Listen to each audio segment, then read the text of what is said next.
Before we jump into it, my friends over at G Fuel ended up bumping up code Espresso to 30% off. So if you guys want to check out any new tubs, get a restock, try out something for the first time, whatever it may be, links in the description below if you want to check it out further. So Mondays suck. Absolutely. But at least on the bright side, today we ended up getting a preview about what's upcoming here for this week in Cold War, potentially Warzone. We don't know everything about that just yet, and we'll discuss in a little bit. But today we're going to run down what you can expect here with this update for the Season 1 Reloaded, as detailed officially by TREYARCH and Activision. So as we go along, let me know your thoughts down below. Are you looking forward to the content here coming as of this week? Maybe not so much. Whatever it is, feel free to let me know. As well, if you are new to the channel, do be sure to hit the subscribe button. We're on that road to 400,000 subscribers, and we'll keep you up to date with all things Cold War, Warzone, and anything COD related. So if you're interested in joining the community, I'd love to have you. That said, let's jump into it. So today, Activision put out a bit of a blog post previewing and recapping a bit of what we'll see within the game and the update this week. Link can be found in the description below if you guys want to follow along, but as well, on a lesser publicized end, we also learned the exact timing of the update this time around, and it's actually a bit of an oddity compared to other updates we've seen recently.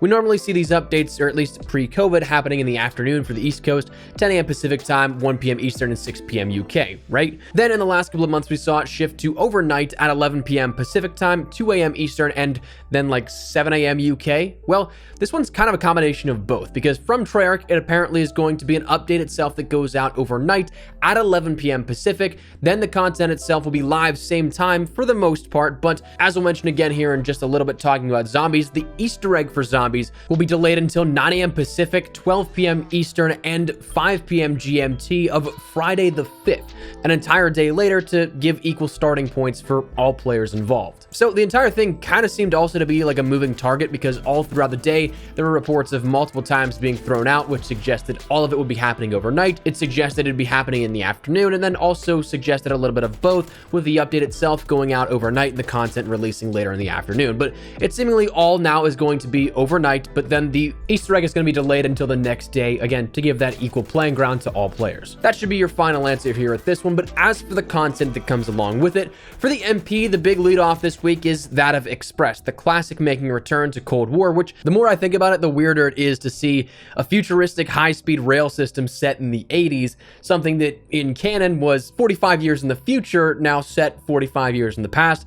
That'll be interesting to see how that all works out, but it'll be cool to experience the map again, as this is the first time that we've seen a remake of this kind for the map. While we've seen things like Nuketown, Raid, and other maps multiple times throughout the COD franchise, Express will be a good one to see, I think. Once a League play is properly introduced here, this may bring back some of the nostalgia that I had while competing in League play in Black Ops 2, and I'll still firmly say that Express, I think, was one of the best maps competitively for Search and Destroy. One many often wouldn't think of, but I think still holds up every time. But this will be available to play in a 6v6 format come this Thursday, the 4th, and you'll be able to jump into it whenever it's live. For the multiplayer side of things, the only other major change is that of Fireteam Dirty Bomb Endurance, which is a new variation and take on Dirty Bomb. The differences here between the original and now the Endurance mode is that you still have that 40-player limit, but the score limit is doubled from 500 to 1,000. So likely longer matches, perhaps double, though it is possible that it may still go a little quicker than double time, because the only other difference outside of the score limit is that with each bomb detonation, another is immediately put into play elsewhere on the map,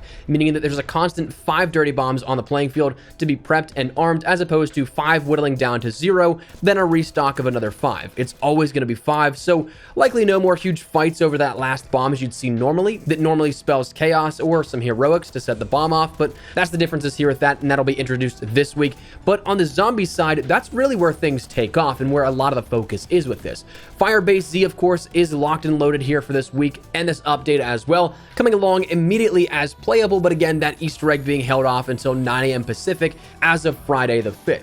This is the next introduction into the Cold War zombie storyline, and of course, a brand new map to play around with, which if you've grinded Dark Ether or just played zombies a few times, you're probably ready for another environment to explore, and it should be pretty good, I think. I'm always open to seeing a new world to play around with, but narratively, I'm also excited to see where this goes. As for the Easter egg, really curious again how that is taken, but either way, definitely gonna be playing it, maybe streaming it here come Thursday, but excited to see a new piece to the puzzle.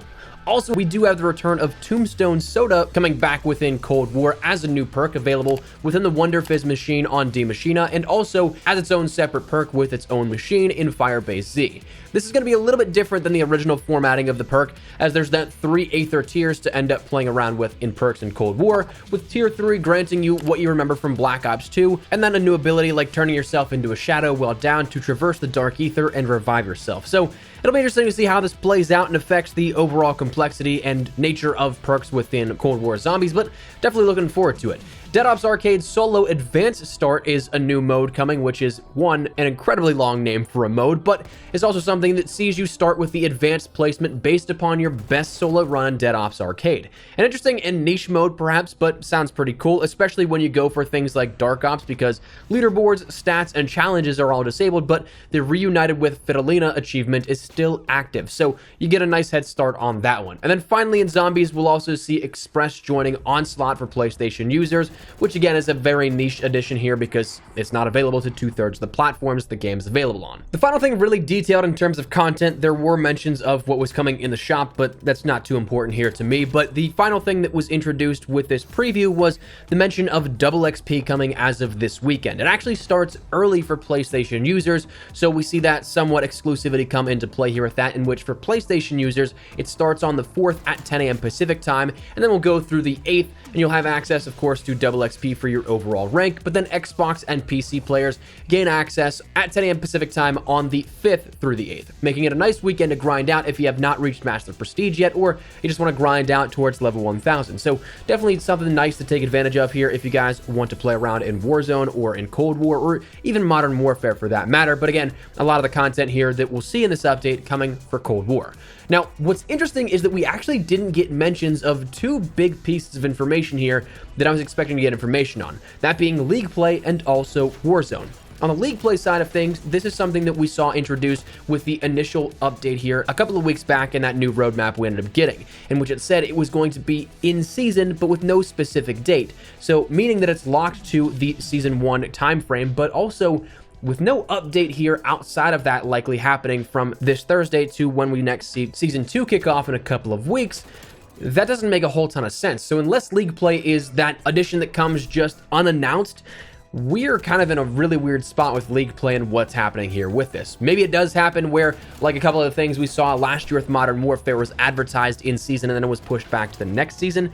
Maybe that happens, but just keep your eyes out here for this update because maybe it adds that in. Then on the Warzone side of things, I was very curious because we didn't see anything here in relation to any mention of Warzone.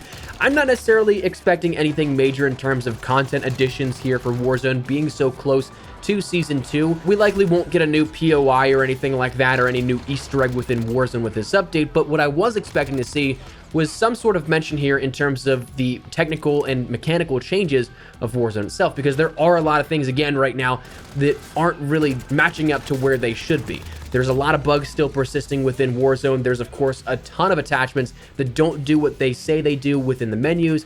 So that sort of stuff was mentioned on the Trello board to be coming in the future for fixes, but if it's this update or not, we just have no clarity on. But right now, that is the preview that we have here in relation to the Season 1 Reloaded update for Cold War and potentially Warzone, but we'll have to wait and see on that one. So that's where we're going to wrap it up. Love to get your thoughts and feedback down in the comment section down below. What do you guys think of this update upcoming this week? Are you looking forward to it? Maybe not so much. Whatever it is, feel free to let me know. But hopefully you enjoyed the video. If you did, make sure to drop a like down below. And of course, if you are new to the channel, make sure you subscribe so you don't miss a single thing regarding all things Cold War, Warzone, and anything COD related. So if you're interested, feel free to hit the subscribe button. If you also want to follow me over on Twitter and Instagram, those are the best places to get connected outside of YouTube. Probably live on both those. So if you guys want to strike up a conversation, ask me a question, whatever it may be, that link is down there in the description below. What else out of the way, thank you guys all so much for watching. My name is Espresso. I'll see you guys later. Take care and peace.